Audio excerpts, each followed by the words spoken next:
JAMB just announced registration of UTME to be starting on 26th of this January and it is ending on 28th of February. While selling of EP starts on 19th of this January and it's also ending on 28th of February. According to statistics, at least 50% of JAMB applicants have problems with their admission every single year.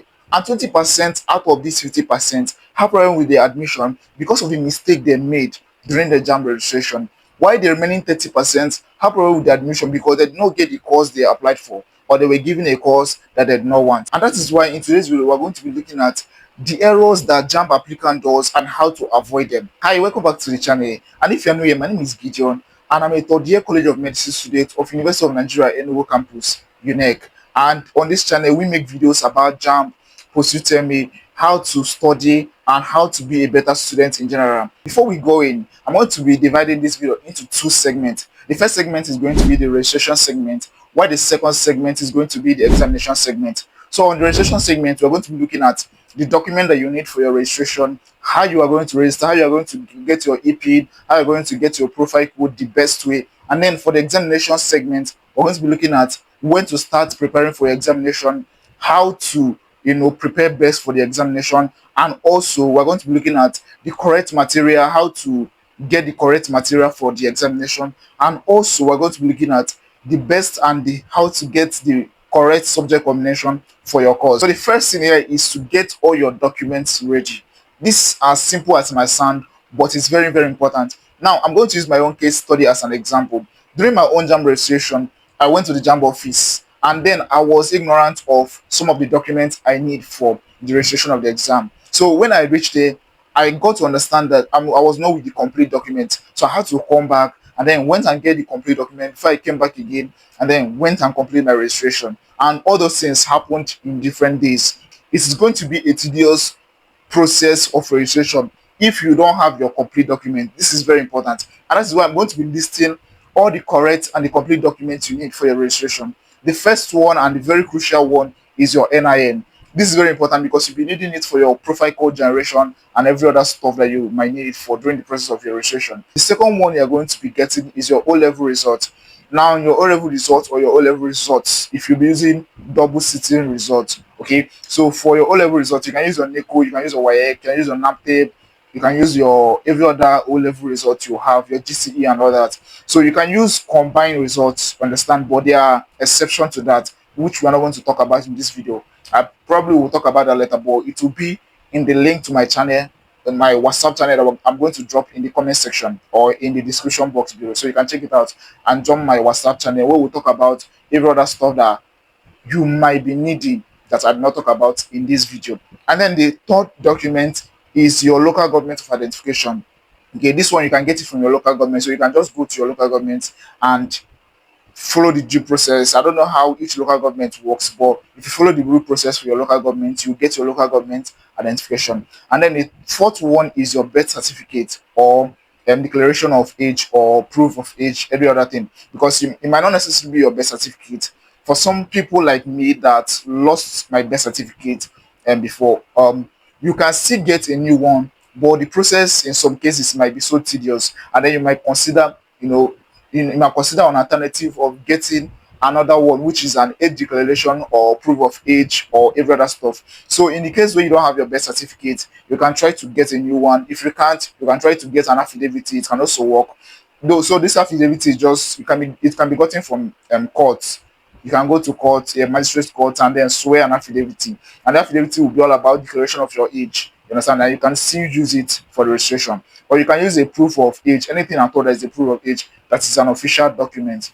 Then the last one, which is the fifth one, is a live photograph of yourself during registration. So this one, you don't need to worry about that one because the people that is registering you will be the one to take your photograph during the registration, and it's just a part of the document. So you don't need to worry about that one because it will be taken at the point of your registration. So these are the documents you need. And if you don't have all these 5 documents, or rather 4 documents ready, don't bother going there because you're going to come back and it's going to be a stressful journey for you. So get the document ready, and once you get the document ready, you proceed to creating your JAMB profile. Now, basically, for me, I didn't create my JAMB profile by myself, but there are people who does it by themselves. Like you can literally go to your Google Chrome and probably browse about it and create your JAMB profile by yourself. But I didn't create my JAMB profile by myself. I actually went to JAMB Accredited Center, and then they created my JAMB profile. But before I did that, I already had the necessary, requirements for creating of JAMB profile.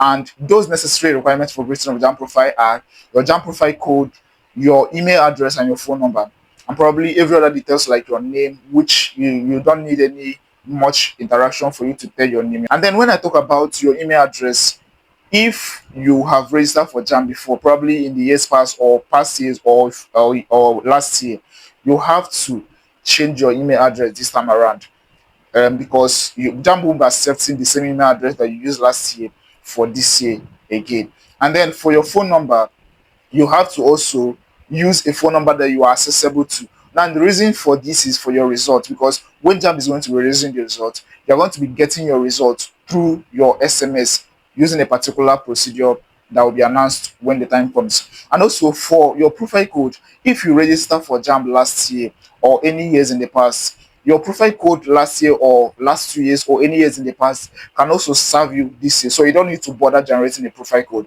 And then for the new applicants who are looking for a way to generate the profile code, here is how to generate the profile code. You have to type in NIN, and then you put your NIN number, then you send it to 55019 or 66019.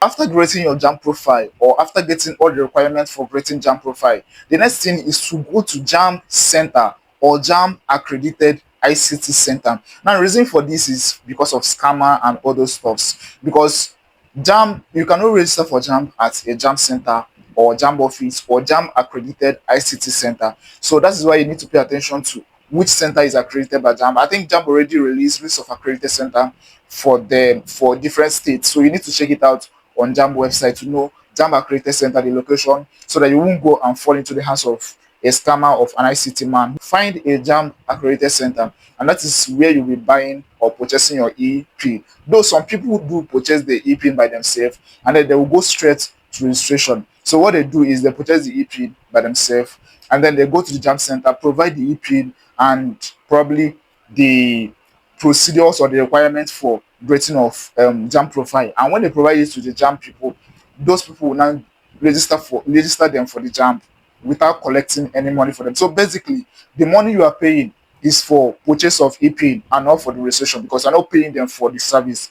You're actually paying for the e-pin. So if you have not bought the e-pin, that means you will need to go to the JAMB office with your requirement for creating of your JAMB profile. And then once they create your JAMB profile with your JAMB profile code, when you've generated it, your email address and your phone number, and then they will create your JAMB profile, and then generate your e-pin or buy your e-pin. Is that generate? I think buy. They'll purchase your JAMB e-pin. Exactly, that's it. They'll purchase your JAMB e-pin. So when they purchase your JAMB e-pin, you have to pay them for purchasing your JAMB e-pin, and then they'll use the JAMB e-pin to register you. So once they have purchased the JAMB e-pin, they are going to key it into your JAMB form, and then key your profile code into your JAMB form, and then give you a form that will contain your biodata and the course you want to study, the institution, and the rest of the details. So you will now fill in the details properly. So make sure that when you're filling in the data properly, you are sensitive and active, and you are sure of what you're filling, because one mistake can cost you a lot. So make sure that you've gathered your correct name and your name is consistent in all your documents. Filling your name correctly, your middle name correctly, your first name and your last name, everything has to be correct. If you're not sure, you can ask your guardian or your parents to give you the correct arrangement of your name. It is very, very important. And also your phone number, your email address, and then you come to your course, you put in the course you want to aspire for, or the course you want to aspire for, and also the institution.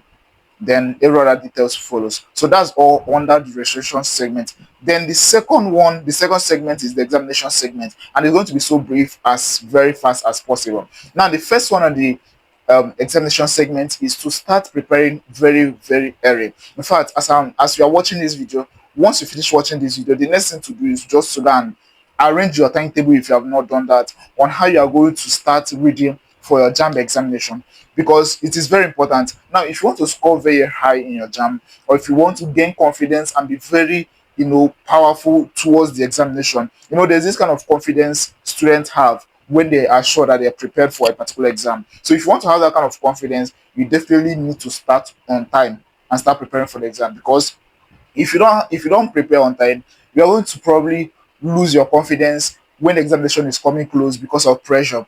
And then at the end of it all, you will lose the confidence. And when you lose the confidence, of course, you're already failing by a major percentage. So you have to first of all start your preparation on time. It is very, very important. Start on time. And before then, you would have completed the JAM syllabus multiple times. And the more time you're completing the JAM syllabus, the more confidence it's giving you towards the examination. Second one under the examination segment is to avoid wrong subject combination. As little as this might sound, but it is very, very important. In fact, you can lose your admission if you don't put the right subject combination. And how do you know your subject combination?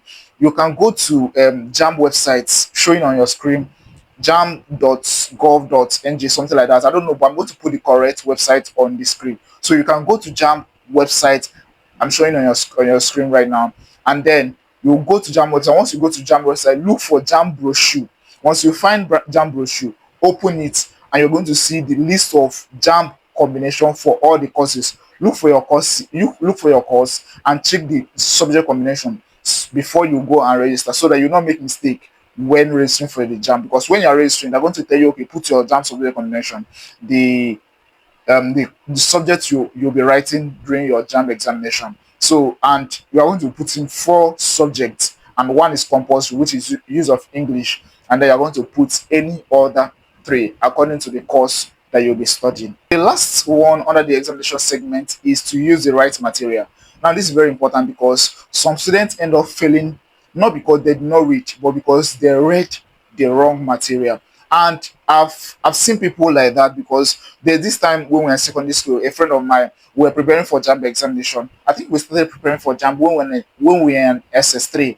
So that's when we started preparing for JAMB. So it was me and her. So basically, it was just 2 of us that were preparing for it. Though there are other of our classmates that also prepared for JAMB, but basically, I can tell that it was between us that we were just preparing for JAMB, as friends, as reading partners. So when school closes for the day, we will stay back and then study for our WAEC and our JAMB exam. So during that time, she will bring out some big textbooks, that is not even related to what JAMB need, or the textbook that JAMB sets the exam from, and she'll be reading it. So even myself, I was ignorant that time, so I couldn't tell her whether she needs to read that textbook or not. So she was actually reading it, and luckily for me, I was not reading that kind of textbook, not because I was aware, but because I don't have that kind of textbook. So I started using the ones I have, and luckily for me, the ones that I have, that I think that I'm using, that I have, it was actually part of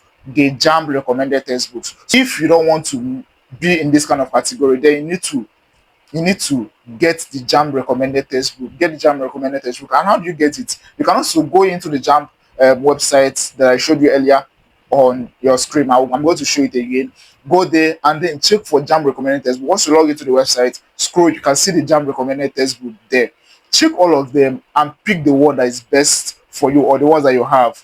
I'm going to still be making a video later on JAMB recommended textbook. But before I'm going to make that video, because of time, I'm going to be dropping the list of JAMB recommended textbook on my WhatsApp channel. So check the link in the description and join my WhatsApp channel, so that you can see the list of JAMB recommended textbook and the ones that also have the higher potential of helping you during your JAMB examination.